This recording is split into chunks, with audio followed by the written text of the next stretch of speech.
This is Ross Coulthard, and you are listening to That UFO Podcast. I'd like to thank Motley Fool for sponsoring this episode. I've said before on ads that looking after yourself financially gets harder and harder with the cost of everything going up. Being a tight Scotsman, I use every method I can possible to save a little here or make the most of what I have there. Motley Fool is one way that you can definitely look to maximise your income from investments.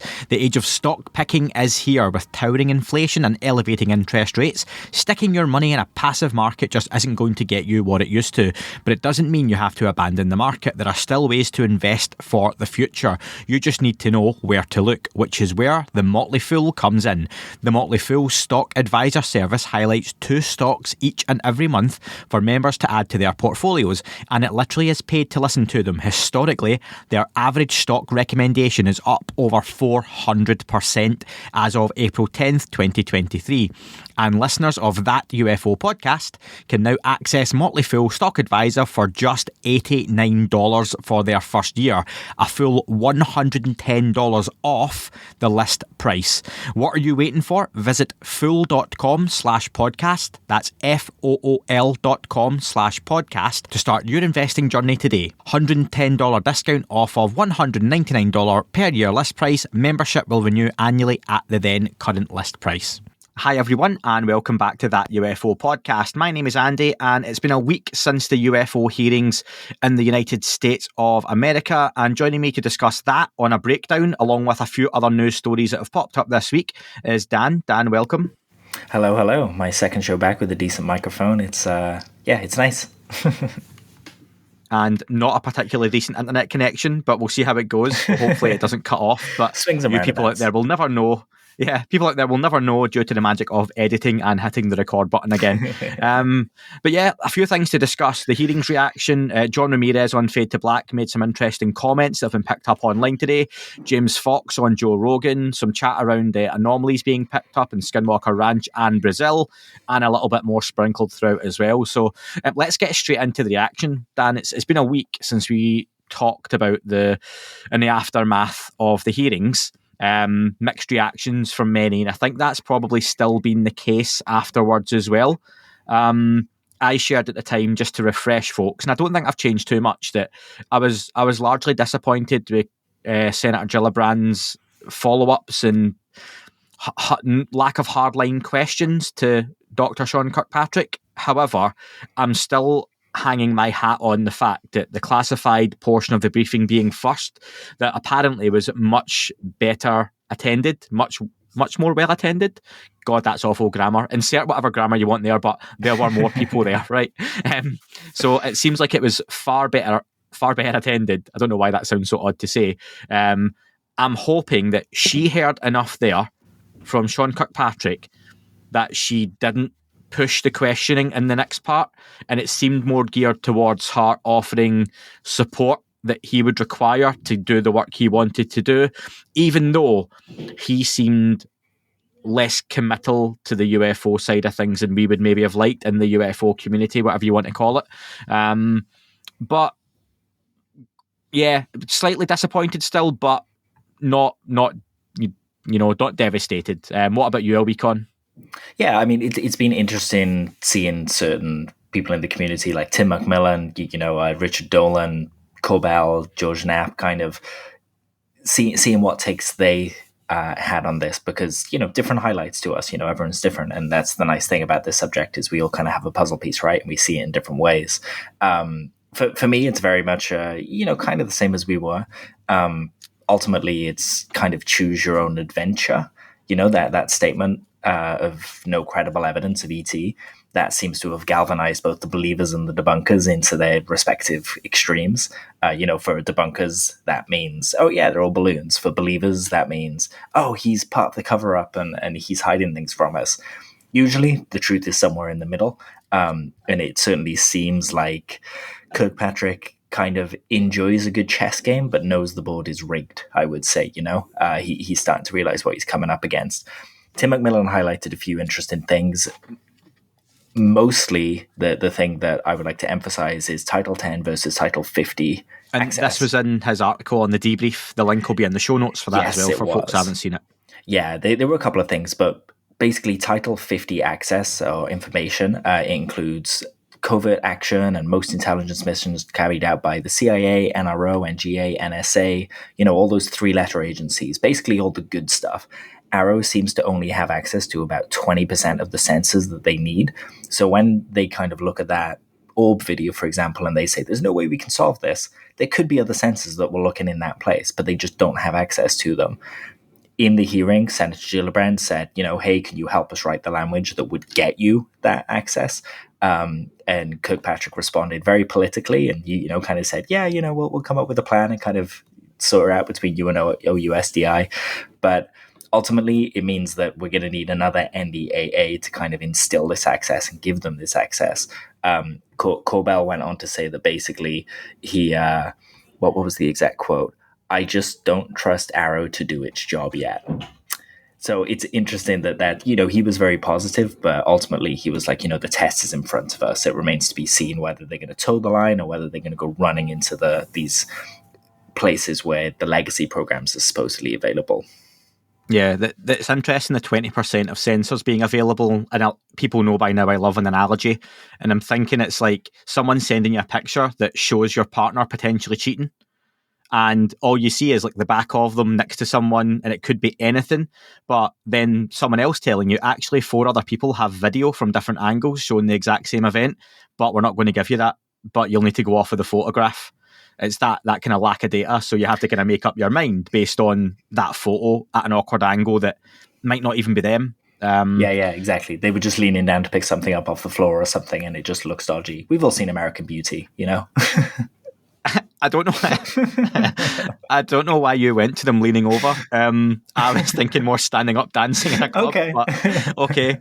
Yeah. That kind of speaks to two different interpretations of the same situation, right? That's exactly what we were absolutely talking about. It's all about angles and metal spheres. Yeah. So yeah, want to ask you though, going back to, I don't think we talked about this, but I did talk about this online afterwards and put a few tweets and stuff out about it. I picked up on quite early on the no credible evidence, and I'm in the hopeful camp with that, being the word credible is important within that. I think I might have mentioned that. But what is, to Dr. Sean Kirkpatrick, and we need to speculate, what is credible evidence of extraterrestrial visitation? Because even if they could see a craft that, for all intents and purposes, completely defied all known physics, that's still not evidence, though, is it, of extraterrestrial visitation? As much as common sense might say it should be, we don't know what that is.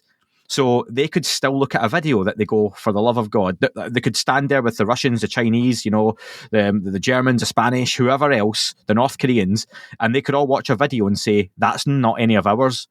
And that's probably technically still not evidence of extraterrestrial visitation, is it? Because what would that look like? What is that? If there's no windows and there's no little beings at the window waving at them. So there's that, whether it's a get out of jail free card or whether it is just speaking factually, it's not incorrect, is it? Because is there a checklist, of a sort of, we talk about the 5 observable stuff, the 6 observables, whatever people want to go on about. But what is that checklist for extraterrestrial visitation or something that's not human? And maybe they don't have that. Yeah, precisely. It's really hard to say, like, even if, because we've heard that these things kind of mask their signatures, right? They manage signatures. If they were coming from outer space, it could be that they just want to look that way. So we kind of have to assume that, there's some trickery going on. Even if we saw them go to another planet and kind of land there, we'd want to see the civilization and the organization and, all the intelligence apparatus between kind of launching that and saying, okay, this is definitely home. This isn't a base that they've outreached to or something like that. So yeah, you're totally right. The term keeps coming up on my Twitter feed where people are talking about, why didn't Kirkpatrick talk about non-human intelligence? And even that as a term just leaves so much room to discuss. Technically, dolphins, whales, crows, octopus, all these things qualify as non-human intelligence.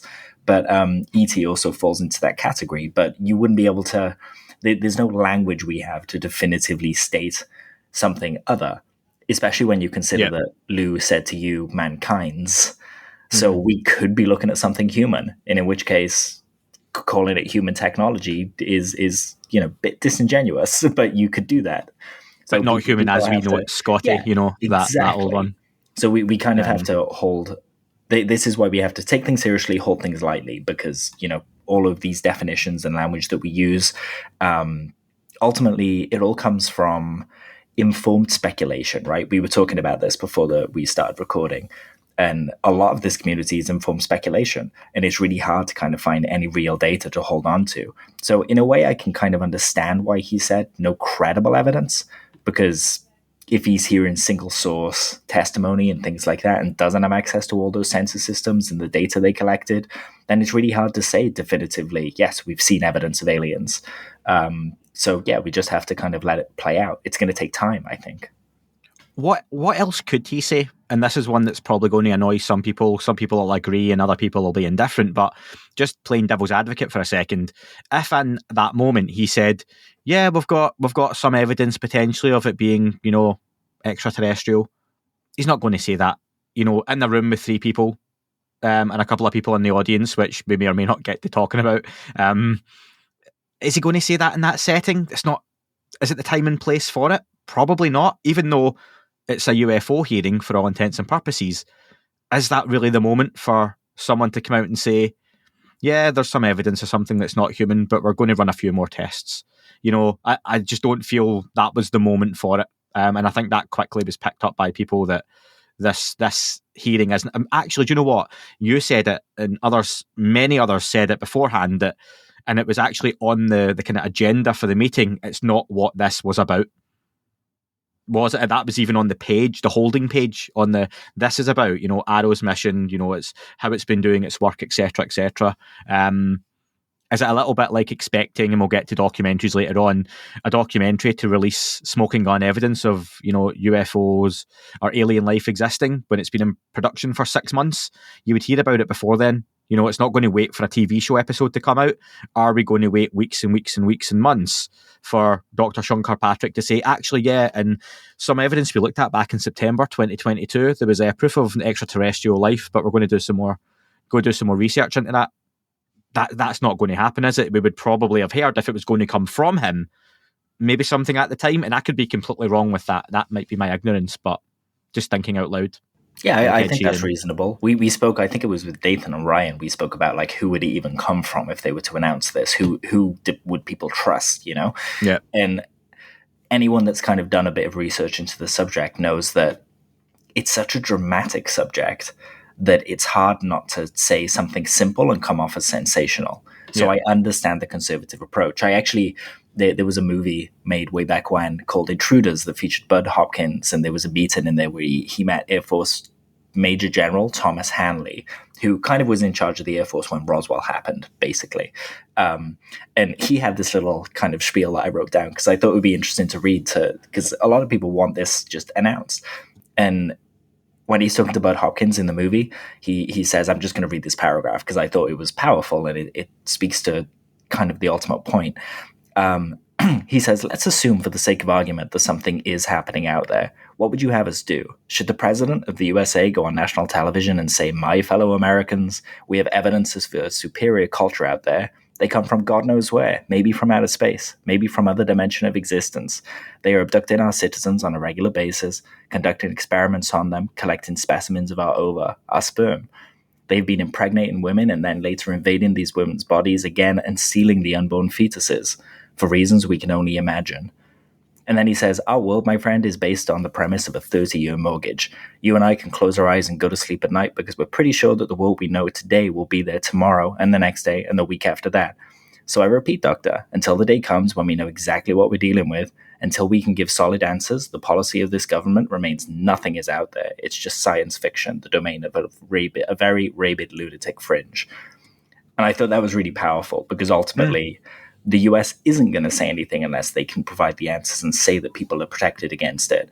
So you have this weird line being towed where they kind of have to investigate the unknown and admit there's an unknown, but at the same time make everyone feel safe in their houses that the world is going to still be here tomorrow. And I mean, that's a hell of a juggling job, isn't it? Yeah. And there's few things that can really change the world overnight. in that sense. Like maybe like COVID, the pandemic sort of done that for a lot of people in a lot of different ways. You know, a nuclear attack could do that on a land or populated mass.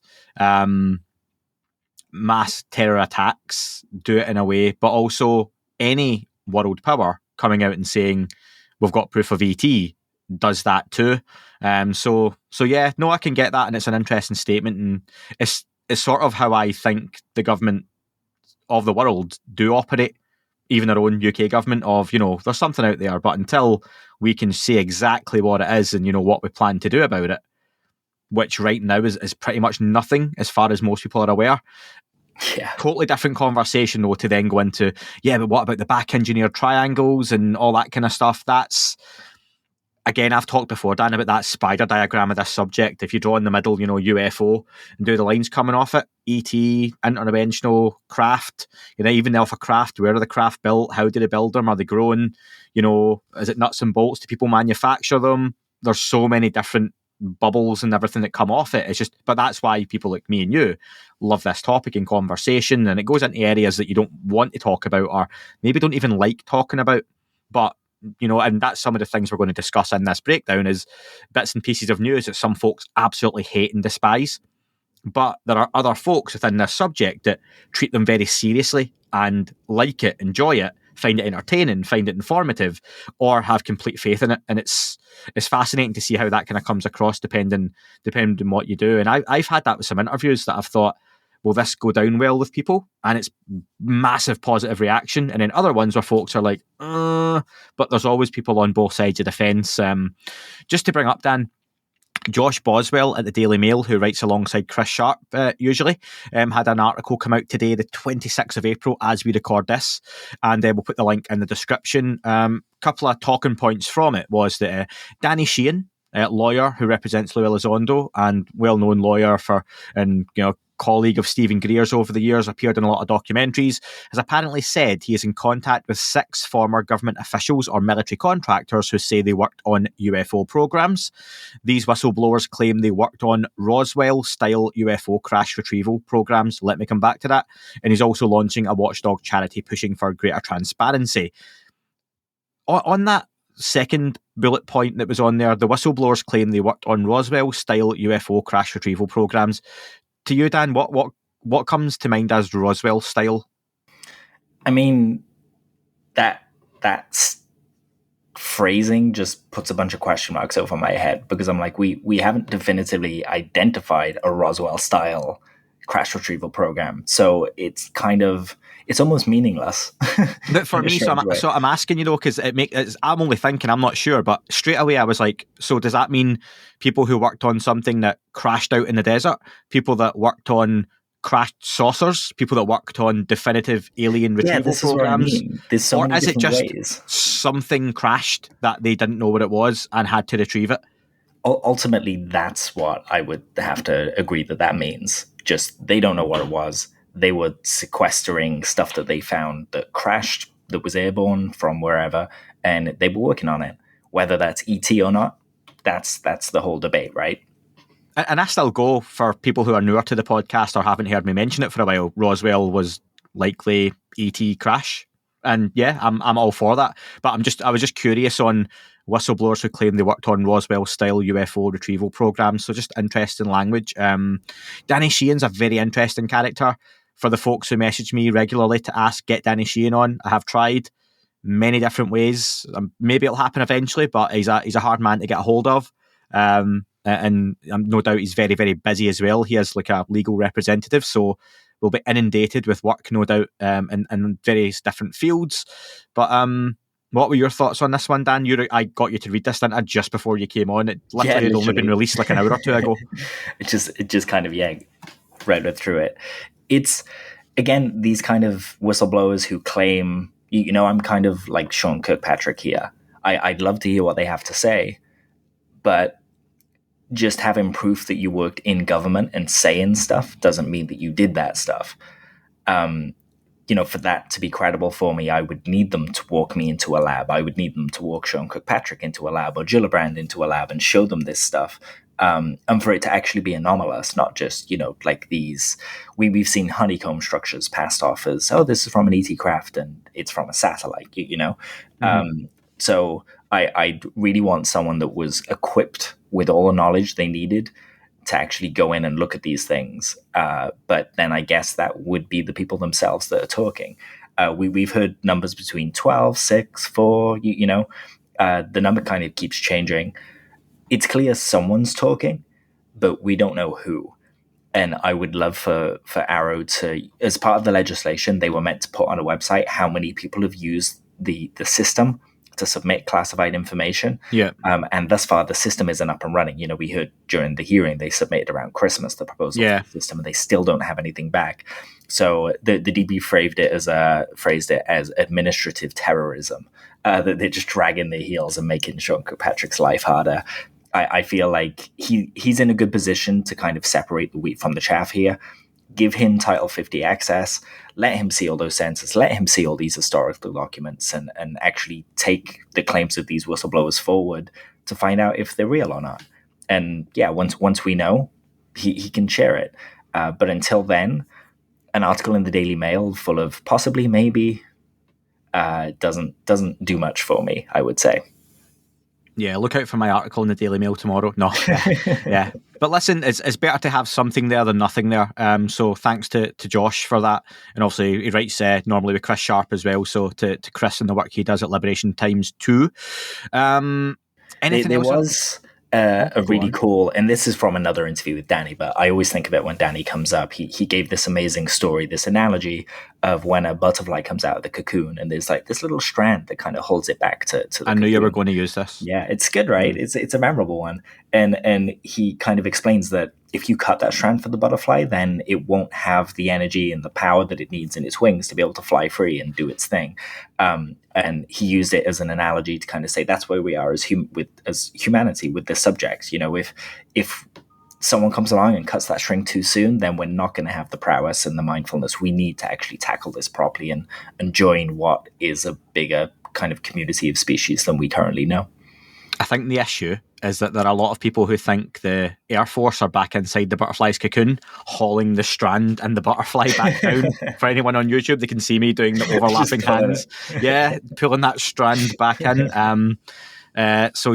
And Dr. Sean Kirkpatrick just hoping to close the cocoon back over and make it SEP, someone else's problem, as he said. But who knows? It's an interesting one. And we're going to see, again, what I was glad with the hearings, the announcement came and the hearings happened within, 10 days?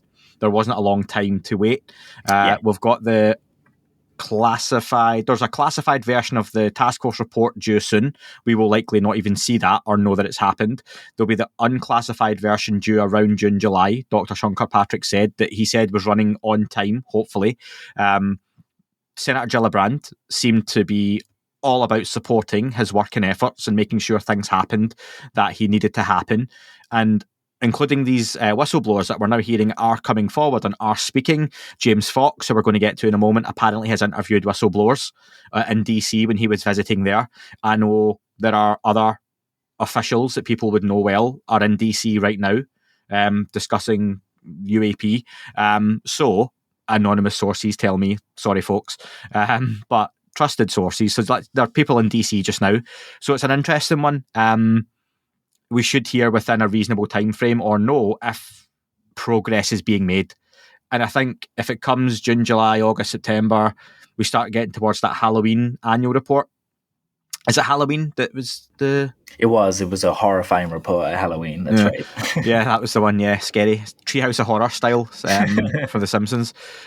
We should start to see that if progress is being made, or is there, the Air Force or others obfuscating things in the cocoon, pulling the strand back in, trying to put the genie back in the bottle, which we keep saying or keep hearing won't happen. But, we need to see that more progress is being made, because right now it's a tough one. I think it is a tough one, but yeah, I'm still hopeful, so we'll see. Anything else on hearings reaction from you, Dan?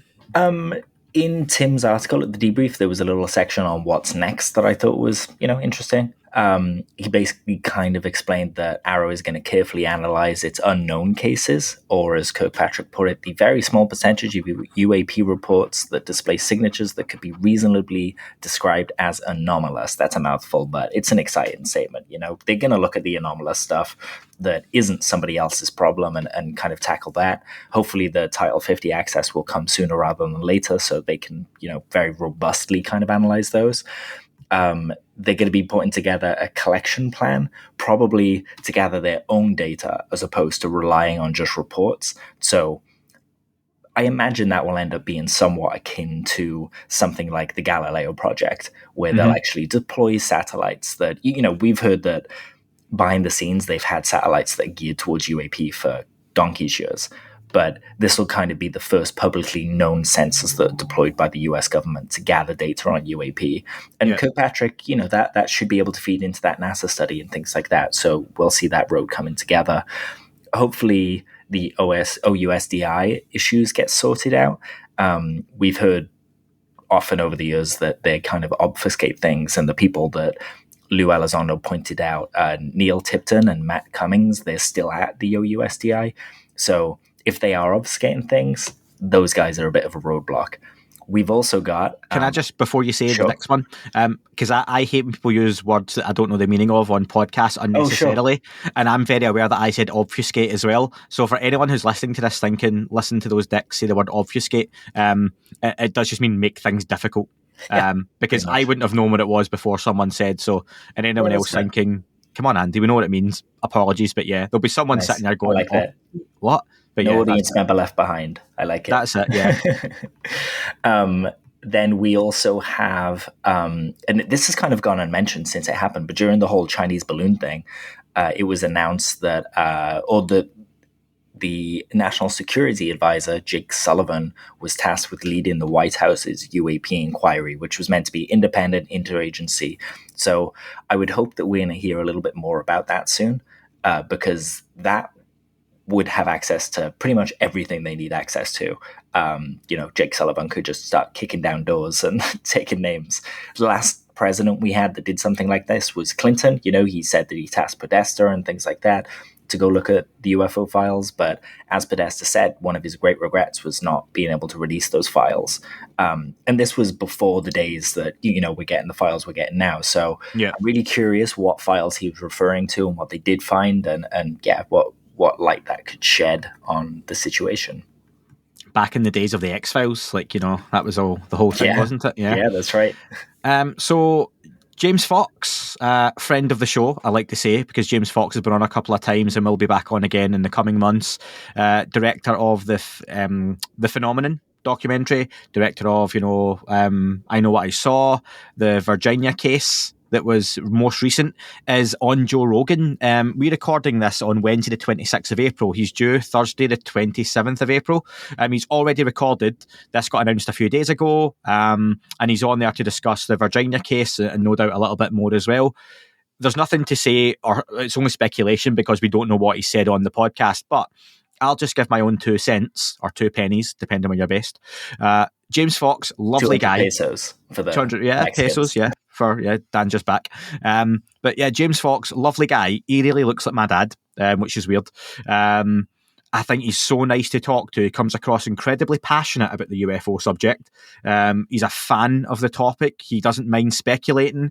And I always get the feeling, and I've said this before, and I always caveat it by saying, in the nicest way possible, if anyone who I respect and appreciate and listen to, like James Fox, was going to spill more than they should, I think he's the type of guy who potentially is going to loosen his tongue a little bit. And I would hope if he's going to do it, he's done it on a national stage like Joe Rogan, because James deserves the attention. The Phenomenon documentary, the Virginia case documentary, all deserve to go back up the charts, be seen by more people. It's the type of material that will get more eyes on the UFO topic and subject. James Fox, a wonderful ambassador for the topic, in my opinion, and it's great to see someone like him on Joe Rogan. I hope Joe Rogan's pressed him in terms of questioning. James Fox himself won't mind that, and it's good to see Joe Rogan back talking UFOs. So, Dan, you made an interesting comment when we mentioned this before hitting record, that, you know, he should pay for the video. And for anyone who won't know what I mean by that, James Fox is apparently still, as far as we know, trying to get his hands on video of the creature from the Virginia crash in Brazil that allegedly exists. Someone has it and is looking for, a couple of $100,000, was it? Or he's offered a few? I think that was the offer, when someone was like, that's a bit low, but that was the offer put out there. If that video is out there, you'd said, Rogan should just pay for it. And do you know what? I'm sure Joe Rogan, for play money, has a couple of $1 million that he can literally go, James, if you can get that video. Was that Spotify deal? Like 110 bajillion? Yeah, and he has a comedy club now that apparently is doing gangbusters every night, every weekend, taking, tens of thousands. The mothership in Texas is. So, Joe could afford to just drop that money on the sidewalk and not even look back. So, and I'm sure Spotify will front the money to Rogan for James Fox. If he says, you go and get that video, you give me an exclusive, I will play it on my show and we'll talk about it first here, then go and get it. That will pay in itself. That's just good business, if nothing else. Yeah. And it's also a fantastic way to get what is meant to be a good piece of credible footage out there, or it'll be a good way to completely poo-poo something that wasn't worth it. Either way, I think that would just be sensible, and I hope to God that comes up on the podcast tomorrow. Yeah, because it's a really fair point. Fingers crossed. Joe seems certainly one of these people that would go for something like that. He did that. I forget the name of the show now, but it was something like Joe Rogan Investigates, and he went around a bunch of different. There was an episode on remote viewing, episode on aliens, episode on psychics, and things like that. And he said after that one season he got tired of it because there was no proof. And here is a real opportunity where he can, help draw a line under something, and really, really contribute. And like you said before, like while we're at it, let's get that Chuck Clarke video. Yeah, Chuck. I said Chuck Taylor when we discussed it before, didn't I? But it's Chuck Clarke. Sorry, yeah. Chuck Taylor's a rock star, isn't he? Chuck Clarke, the Chuck Clarke video. Again, if you haven't listened to the interviews with James Fox, go back and listen to them. Ideally, my interviews, not Joe Rogan's, but hey-ho. James Fox has talked about on many different podcasts a video that he has apparently seen where two guys backpacking, and I'm going to very quickly run through it, ended up in the mid-90s, filming an alleged UFO above them with a handheld camera. Apparently the footage is incredible, however massively degraded to this day. I don't want it. It's not 8K. Well, yeah, and it's not going to be, but while I'm at it, I'd be throwing a couple of $100,000. Or do you know what? Can we just make Chuck Clarke a millionaire? Give him the money. Go enjoy your life, Chuck. Give us that video. Yeah. Just that's money to say, we'll keep your name out of it. No one's going to come and accost you. Like, it is about the material itself. And that video sounds wonderful. I've just named you. Yeah. But we haven't said where he lives or anything. No one's doxing anyone. But yeah, that video was apparently phenomenal. There are stills that exist online of it, and it looks perfectly reasonable to watch to me.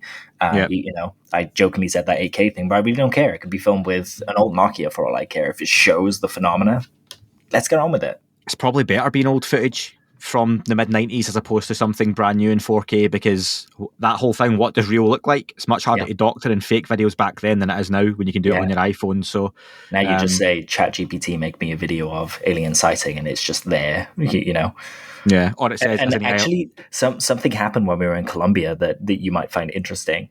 Basically, Ashley was making something to kind of show... to show what the lights on the mountain would look like, basically. And it was, the reported sighting was like this light above the mountain that shot up in the air. So we animated that, and it very clearly has recreation on it, and, it was presented as such.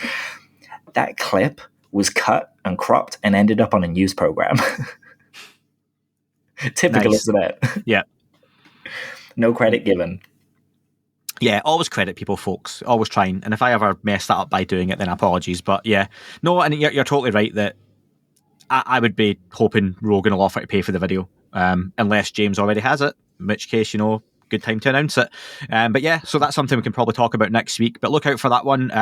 Folks, Joe Rogan runs a small podcast himself. Support grassroots podcasting. Make sure you give Joe a follow on Spotify. Rate his show. I'm sure he'll appreciate it. Buy some of his merch, but, all pays for the Rogan family's ballet shoes, I'm sure. Listen, Joe Rogan's a clever guy, whether you like him or not. Very rich, very successful, so good on him. speaking of rich and successful, Jimmy Church was hosting John Ramirez, former CIA, former guest of the show, on Fade to Black last night, Dan. He's going to be on Vinny of Disclosure Team's podcast in the next couple of days as well, folks, so make sure you check that one out.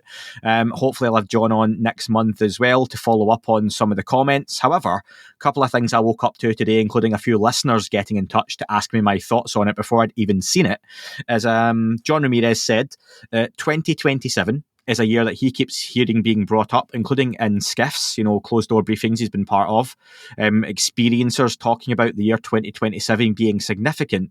And John said, and he did quantify it by saying it's just his opinion, that he hopes that if by 2027 disclosure has happened in the way that may with government information, the UAP task force stuff, AARO, that beings already on the planet will be able to announce themselves in a big way, or at least come out and say, we're here, we have been here. This for many people is pure speculation territory, and I know the comments online have already massively split down the middle between John's jumped the shark here completely, John's just making stuff up. To be fair to John Ramirez, he does say very often, even with some of the wilder speculation in the comments, that much of it is just his opinion because of little bits and pieces he has heard. And I think it's one of those, if you're a fan of speculation, you'll love John Ramirez. If you need named sources, dates, times, facts, when things happened, then you might not like a lot of it, because John will tell you, I've heard little bits of this, and off the back of it, here's what I think. And sometimes that can be misconstrued in the day and age of editing context clips. Like you say, Dan, Ash Cowie made a clip, gets cut, cropped and hoid out online somewhere else in a news show. Do you know what I mean? That can happen a lot to John as well. Not to say that he doesn't make a lot of kind of wilder comments, with all due respect. I do enjoy talking to John. But yeah, it's part and parcel of the UFO topic. And some people love to hear it, some people don't. So that was the first comment he made, Dan. I'll ask your thoughts on that. When people name dates specifically, they tend to come and go, don't they? Yeah, they do, and we kind of get these prophecies from so many different places. There's a list somewhere online of them. We should have experienced a whole bunch of things by now over the last 100 years. But John's just repeating what he's heard. And I'm one of these people that finds what John says really challenging, but I will listen to what he has to say because he is qualified. Like he does have the background that he says he does. Saying 2027 isn't any more out there than other stuff he said in previous interviews as well. But the one thing for me there would be that if it's something that's said in a SCIF, that means it's something that's really protected and something that shouldn't be repeated outside said SCIF. So the fact that he's even talking about it for me is a little bit of a red flag. But rather than dismissing it, it would be the kind of thing that I'd want to say to John, hey, can you elaborate on this a little bit? Because I'm curious, right? Don't throw the baby out with the bathwater. Hold things lightly. Take this seriously. Yeah, so interesting. And again, like I say, he said it's there. The clips are online, folks. Dan, do you remember, obviously, Anjali, who kind of came and went last year? And something I said I was going to mention to you and not tell you what it was till we hit record. Is this it? Yeah, this is it, yeah. Anjali, who, for folks who are, again, newer to the topic or maybe weren't as present online, last year, I think it was, Dan, was it 2022? This woman came forward, Anjali, who said she previously had a role within the US government. I believe she did from what she's provided, and Jimmy Church said she'd sent him loads of proof and all that, so take that for what you will. But I had no reason to disbelieve that. She came out and basically said she had basically proof of ETs being here on the planet, that she was conversing with extraterrestrial beings or other worldly beings, and that they were based in a cave. And I might be misremembering some of this, but she was going to go to the cave and take people to the cave and meet these beings. And the presentation of it was very strange because she'd done it was outside the Washington Monument. Am I yeah, correct? It was announced as like a formal briefing, but then it was just someone on the steps of the Washington Monument talking to some press. And just the whole presentation and approach to what she was trying to say and execute was extremely poor, if what she was saying is legitimate. And I think this, again, maybe speaks to when someone like a Dr. Sean Kirkpatrick could come out and say, we have proof of extraterrestrial life. To do it it's got to be done a certain way to really catch the attention and be the right way to present the information. Regardless of her previous position and career that she may or may not have had, do you remember she also set up an elimination tournament on social media? I do. I was And against a dead celebrity. I remember you were, that. yeah. And that did happen, folks. And I'm not making fun of it, but as a character, John Ramirez said he has full faith in Anjali and her background and what she says is being true. I personally don't believe that the Anjali story is true, for whatever reason. Whether she thinks it's true and it's not, or whatever, I just don't see any evidence or proof of that whatsoever. And it was one of those that it was such a wild claim that she had proof of these beings that it was either, okay, brilliant, show people. The tournament thing was ridiculous because, Christ, I think I was up there with Elon Musk at one point and you were voting for who you wanted to go. And I'm not being, flippant in my comments here. This is exactly what she done. Like you said, Anne, you were up there. Was it Stanton Friedman? Yeah, that's right. Something like that, yeah. And it was like, vote for who you want to go, which was all very strange and a weird popularity contest in itself. And then it all got cancelled because the beings decided they didn't want to be seen. And that kind of stuff, let's say she is being 100% truthful, doesn't help. I'm just going to correct that a little bit, just in case someone's listening. It wasn't that the beings didn't want to be seen; it's that the farmer that owned the property didn't want to let it back on. So the beings were up for it, but the farmer who owned the property didn't want to let it back on. Yeah. Sorry, that's a Scottish turn of phrase, but yeah. But yeah, that's so. Again, let's go with that was all true. What she said, those beings are there in a cave. Doesn't help. That's the kind of thing that anyone coming to this topic, and again, I'll use an example of any of my work colleagues who are interested or dip their toe in the UFO topic. They see that. That's the kind of stuff they go, nah, that's just crazy. And it's not helpful. So, yeah, interesting one. I'm not a fan of the Anjali stuff myself. There was a lot of weird stuff with that around at the time. And I think we said at the time we were kind of moving on from it. A lot of people kind of stopped following her. I know I certainly did. And best of luck to her. She's got a family. She's got kids, So, yeah, I hope things are going well for her. But, yeah, she's kind of been out the UFO topic. And I would just say to people, be respectful with it being brought back up and everything, because you never know kind of what's going on with that whole thing. So yeah, for sure. And as I said at the time, I'm the same as you. I don't really believe it. But if it's an objective fact, then I would love to be proven wrong, and to have the privilege of going shown that cave in that space would be a really interesting and curious adventure. I'd be happy to go still if she still wanted to do it. Yeah, and pay for it. Yeah. But listen, and again, that's just our opinion. If you're into the Anjali story and all that entails, brilliant, great, because what I'm going to move on to next is very similar to that in itself. Just welcome to the UFO topic. Skinwalker Ranch sent out a kind of press release email, and they gave a load of folks access to a clip that I retweet and pose the question: have Skinwalker Ranch season 4 episode 3 that's coming out next week, have they actually found some kind of proof on video of the anomaly that may be causing some of the issues on the ranch? The clip showed Travis Taylor and the rest of the cast basically performing an experiment where they were shooting a firework into the air, and the video appeared to capture something as they presented it as something stopping the firework and blowing it up at a certain height. That's right. Dan, I won't speak for you. Immediately, you shared your thoughts with me of what you thought it might be, and it wasn't dissimilar to what many others online thought as well. What were your thoughts on the clip? Just the way, the thing shows up in the air as the rocket flares up on the ground, and it's exactly opposite in the image. And usually that's the kind of thing that you get with lens flares on camera. However, you were completely correct in kind of saying, you'd hope there was more behind it as opposed to just this footage to be presented this way. And it's the kind of thing that I'd love to follow up with the guys that were present, because, for every one experiment we see, they've done 20, 30 days of work on that kind of area, repeated it. So I would love to see the raw data and the elaboration on that. But immediately that little bit of footage, that little clip, had me raising an eyebrow in a not so positive way, I would say. And do you know what? That's fair opinion, and it split a lot of people online. I was interested in the comments. A lot of people were very blunt with the, nope, it shows nothing. It's lens flare. It's just a camera artifact. It's nothing. Other folks, again, and this is something that maybe ran through the theme of this breakdown, is the differing sides of the UFO topic community, what people are interested in. Skinwalker Ranch has a big fan base, and the story, the lore, the history, the myth, and there's a lot of people who do enjoy watching it.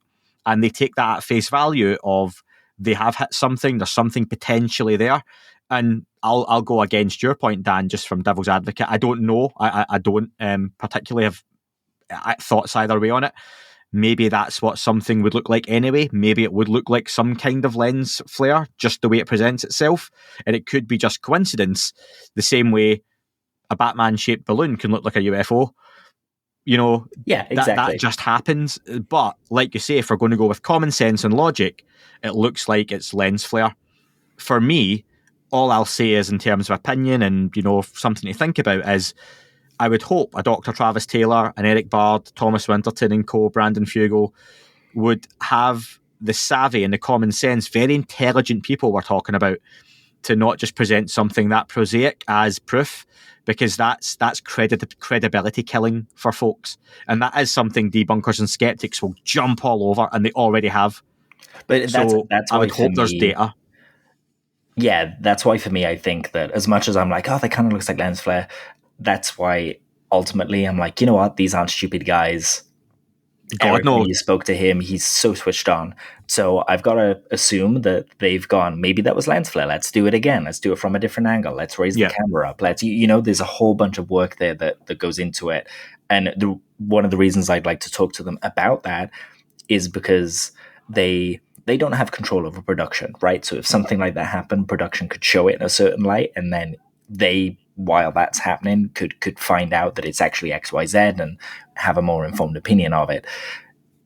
How far that work has gone, I would like an update on that to find out. But I probably have to sign up to the insider thing for like $6.99 a month to do that, right? Potentially, yeah. And I've not seen the date on the material yet. The episode doesn't come out until next week, folks. Episode 2 was just out last night with the drone light grid that looked pretty cool. Yeah, that's right. I've not watched that myself either yet, not had time. But the episode was filmed quite a while ago, so there has been a time period that's passed where you would hope data has been looked at, presented, and I would hope once that episode has actually been put out on for the world to see, that Brandon, Travis, Thomas Winterton, whoever else will provide some data and some backing up of that as to why that was anomalous, and not just there's the video, because it's that whole one source thing, isn't it? But yeah. So, and do you know what? Exactly. If it does turn out to be, it was a video, it's the human element of things, then fine. You know, mistakes happen, and people aren't infallible, but that's the opportunity to quickly kind of quash that stuff as well, isn't it? Yeah, exactly. Like for me, if they came out and said this was actually prosaic, even though we made a big thing of it, that would add to their credibility for me. Whereas I know some debunkers in the community would use that every time they said something was anomalous. They go, "Oh, remember the lens flare?" You know. Yeah. For me, that's not the case. You know, one experiment that turns out to be prosaic doesn't mean that every experiment is prosaic. That's not. You got to take everything on its own merits. Yeah, 100%. And just on a similar kind of track side note, Rony Vernet, who's a former guest on the podcast, Brazilian journalist, UFO researcher, lovely guy, he basically put out a tweet saying that there has been major findings regarding unidentified anomalous phenomena. Scientific monitoring in Brazil rolls off the tongue. You used the phrase earlier, Dan, an exciting mouthful, which I never picked you up on at the time, but I thought I'd best leave it. There's another one. He said that last week, a 4-day field immersion was carried out in a hotspot in Brazil. It was Serra de Beleza in Rio de Janeiro to record events of anomalous phenomena and their signatures in radio, microwave, infrared, visible and ionizing spectrums. The findings, just to very quickly touch on, similar to the kind of work that's done at Skinwalker Ranch, there were peaks of electromagnetic radiation radiation a few minutes before, the appearance of phenomena with magnetic and electrical field values 30 times greater than the background noise. In the same window of appearance of the phenomena, a strong electromagnetic signal was detected in the microwave range near 1.6 gigahertz. That's a frequency that's talked about quite often in the UFO community and topic when it comes to the science and understanding of various signals craft or objects may put out.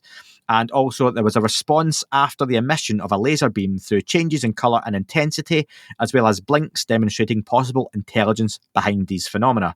Rony followed up, more data is needed to corroborate findings and continuous measurement equipment will be installed in the coming weeks. So that's one that there will be follow-up off the back of. Interesting science being done there, Dan. Nice to see that kind of stuff, being done. Any initial thoughts? Yeah, I mean, I don't know. Something was there. Something reacted, like you said, it was changing colors. There seemed to be an interaction there. To me, it sounds similar to what we were witnessing in Colombia and various other places all over the world, Hestal and things like that. So the more live laboratories we can find to study this stuff, the better. And it's so encouraging to hear that continuous monitoring equipment is going to be installed, because that's exactly what we need. The more, the merrier. Yeah. And no more on that. Just like I say, it's science is science, so go do science. Yeah, go do science. Yeah. And anything from you, Dan, finally, before we wrap up? I think you had something else. Only I'm touching on the hearing stuff again, but I realized I forgot it earlier, that Corbell said he knows, and this was, definitive fact, he knows that people in Congress have been given the names and the locations of these legacy UFO programs. So clearly, they remain to be checked by Dr. Kirkpatrick, but it seems like all the right information is getting to the right places, or at least starting to. So we should see some progress this year in the NDAA. Look out for that soon. As soon as it's up, I'll post about it. But also I touch on, there was some footage that I saw from around the hearings where people were handing dossiers of information to Gillibrand. This is the audience members I may have touched on earlier that people may not have seen. Yeah. And some people, they have different opinions of what's possibly in that dossier and the people presenting it. But I would just emphasize to people, when you're handing politicians stuff like this, they're going to hand it to their staffers, and their staffers are likely dropping it in the bin. Good that you're doing it, but don't hope for someone like that to follow your every word. We almost want them to have an independent investigation free of all the cruft that we've kind of built up. Gillibrand opened the hearings by saying that she was informed there are advanced craft in our airspace that we don't know who are operating, and we're unaware of their capabilities.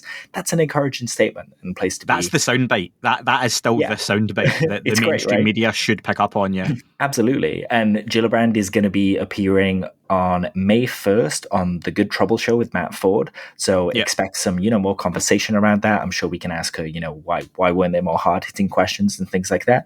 But I just emphasize to people that, the phenomena doesn't care about hearings. Ultimately, it's out there. So go do the science. Go science, folks, yeah. Go awesome. Science. Dan, thank you very much for joining me. Nice to have some things to run through. Should be back next week to break down again. We'll talk about Fox on Rogan, what was discussed, any further updates from anything from this week. We should hopefully keep hearing more about whistleblowers coming forward, any of that good stuff. I'm set up for an interesting summer, hopefully. Yeah, definitely.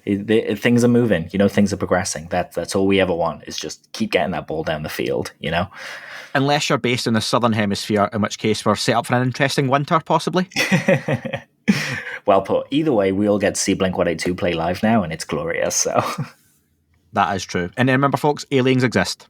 That is all for this week's show. Thank you very much for listening. Please remember to leave the podcast a review on your chosen platform. You can like, retweet, and subscribe. That would all be very much appreciated. The shows are being uploaded onto YouTube as we speak more and more. You can sign up at patreon.com/thatUFO Podcast to access the shows ad-free as well. Please get in touch on Twitter, Facebook, Instagram, That UFO Podcast. Of course, on Twitter, it's at UFO UAP AM. And again, folks, as always, keep looking up. You never know what you might see.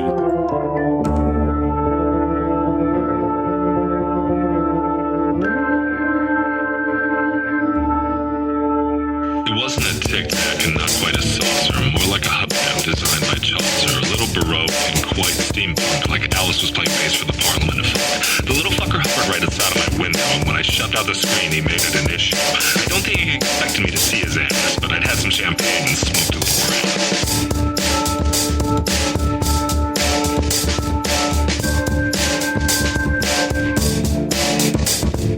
Meditative game of state full on meta. I can't imagine how it could have been any better. I got to the top of the stairs and there he was. I'm like, you awake? I was about to abduct you, cuz.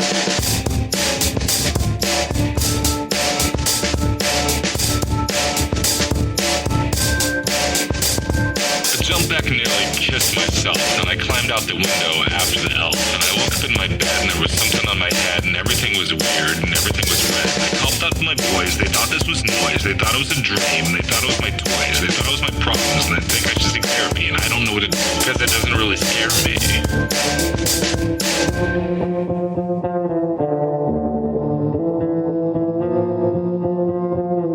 If you really want to know who I think I be, I think it's you and me and us and we and him and her and that and she and that thing over there and what's that, Jake?